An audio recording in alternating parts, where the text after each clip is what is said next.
you brought up Change for a Dollar. I want to talk about that in a little bit, but I want to talk about Tell Me You Love Me first. Can you give us a little bit idea about that film?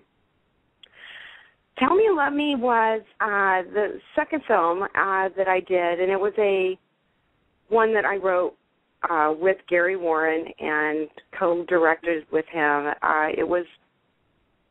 It was based on an actual event. I was living in Kansas City at the time, and I had an ex-boyfriend that I had broken up with, and he didn't deal with it very well. And he showed up at my door one night and attacked me with the intent to kill me, and literally brought gloves, put them on, and acted on it.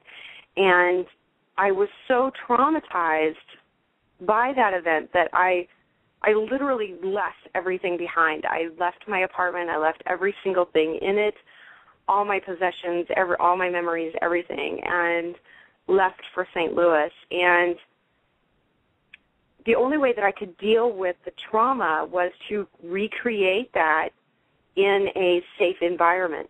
And I thought if I could replace those traumatic memories with something that happened in a safe environment, such as the film, that it would reduce that, and I wouldn't be so traumatized. So Gary and I got together, and I was like, I have to do this. And he was like, absolutely, whatever you want to do. And thankfully, everybody told me, you can't play this role. You can't be the one to do it. You need to find an actor to portray it. And I said, no, nobody's going to play me the way that I want to play it. And so, Gary trusted me, and he's like, absolutely, whatever you think you can handle, we'll do. And I said, let's do it this way. And so we brought in an actor, which was difficult because, being from Kansas City, most people knew who I was and knew the story of what had happened. And so to find somebody that was willing to portray this person that people knew was very difficult. And Jeffree Stab came in and I was very upfront, and I said, look, here's the story, here's what really happened, and you're going to portray this. And he was more than willing and very trusting in us. And so we created this film, which is mostly based on fact, and of course we've taken some artistic liberties with it, but we created a film about domestic violence and about how the even after the fact that the attack happened, it still continues to haunt you. And so that's what the film is based on. And I think that, we've been very successful with it so far. It's of course, won many awards, and it's started quite a bit of dialogue as far as, domestic violence and how it affects people. And so it's really been a blessing, and it's helped me tremendously in my personal life as far as getting past that and understanding it and not being traumatized by the nightmares anymore and not being scared to walk out my door. It was a therapeutic experience for me. Was it difficult during the writing process to go back through all those memories? The writing process really wasn't that hard. We filmed the very end of that. At the very end of the film was what we shot first. And strangely enough, we were getting ready to start shooting, and there were pictures, of course, that were taken immediately after the attack, and they continued for a few days as the bruises began to appear. And it was really weird that Gary had them on his computer, and I had not looked at them in months, and we shot this I want to say it was 2 months exactly after it happened that we shot this film. And randomly, out of the blue, they showed up on his screensaver right as we were getting ready to start shooting. And so I'm looking at the video, at the pictures as they're popping up of the damage that was done, and it really helped put me in that frame of mind. It really emotionally connected me to that. And So as we shot the last scene of the entire film, and we said cut, and I knew that we had gotten what we needed, I literally broke down and cried. And, of course, Gary's like, everybody to the back of the apartment, everybody out. And he cleared the room and allowed me, that time to just let it out, not realizing that our poor sound guy was in the shower with a boom pole and was trying to make himself as invisible as possible without interrupting that moment. And so I cried. I just let it all out. And after that, I was perfectly fine. And then we went through the recreation of that night, and once I let it out, I was fine. Well, I'm glad that you didn't let somebody talk you out of doing the part, because you've won Best Actress at Underdog Film Festival for that. Yes. And I think my biggest award, So without a box, Best Performance by an Actress for Action on Film. Yes. That was probably the biggest award that I could have received. I never thought that I would win, and never prepared a speech or anything. And when they called my name, they, we're all at this big fancy, it's very formal, and we're all sitting around the table, and they said my name, and everybody at the table begins like cheering and yelling at me, and I'm like, oh my God, I'm like, I can't believe they said my name. And so I'm jumping up, and I'm like, that's me, and I run up, and I get to the stage, and I go to accept the award, and I'm, of course, bawling the entire time, about how much it meant to me. It was probably the greatest award I've ever received. So, because it was a very personal film. Now, is the film available to be seen, or can people buy it somewhere? It is still, we are still keeping it on the festival circuit at this particular point. I mean, people can go on the Facebook page for Tell Me You Love Me, and be, kept up to date on different screening times and locations. But at this particular point, it's not available to the public. So, join our Facebook page and keep updated, and we'll be in a city near you soon. Tell us a little bit about your web series, Or Worse, with Gary. Yeah, that was a really fun event. We decided Gary was on hiatus, and it was really slow here in LA, and we were thinking of things that we could do that would be fun for both of us, and something creative, and we wanted to kind of test out. We've always released films to the festival circuit versus going directly to our public.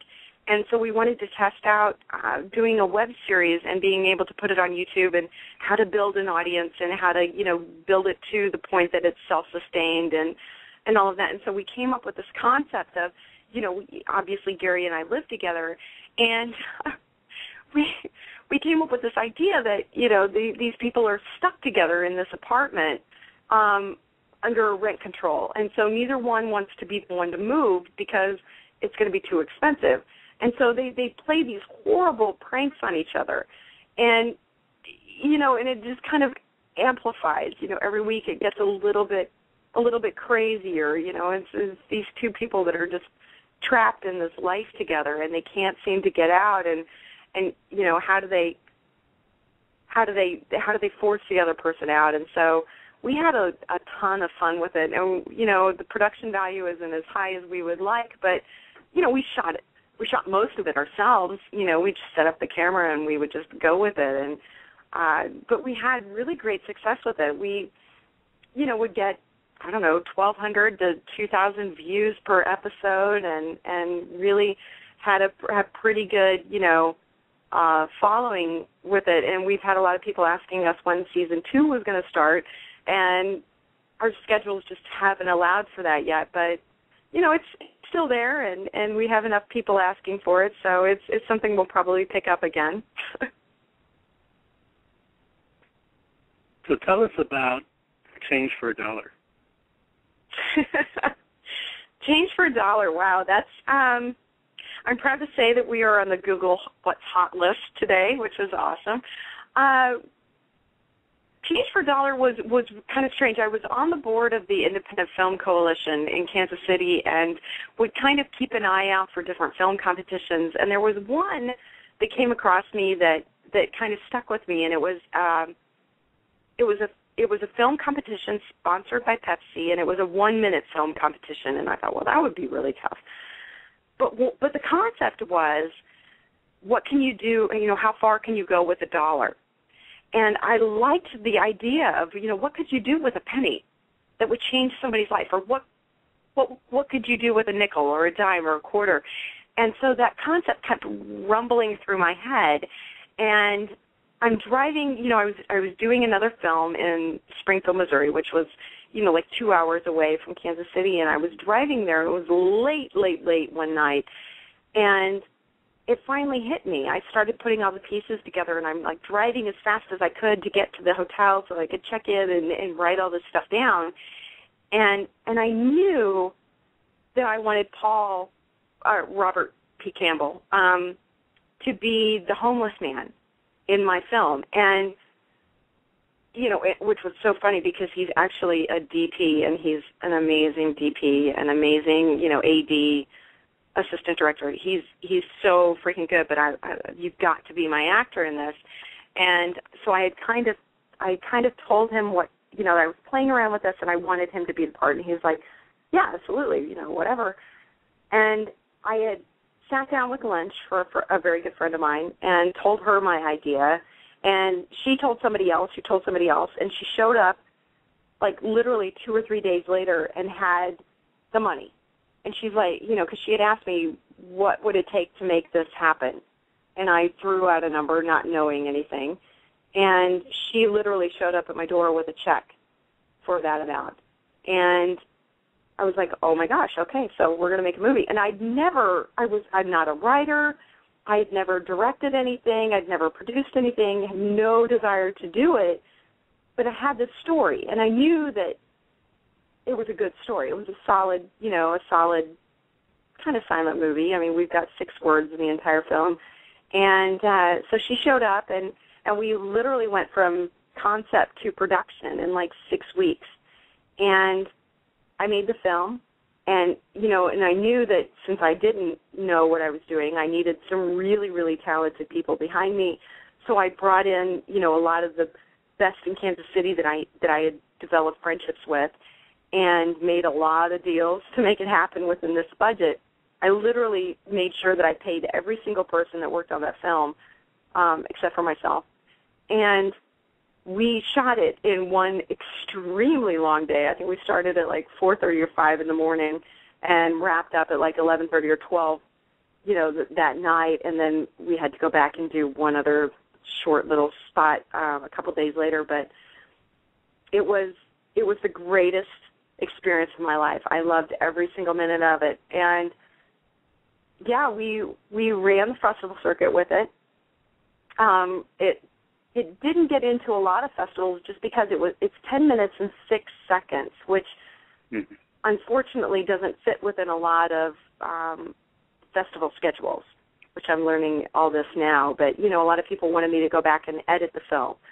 And I didn't want to edit the film because I wanted to make the film that I wanted to make because, it was my baby. And I didn't want anyone to tell me how to make my film.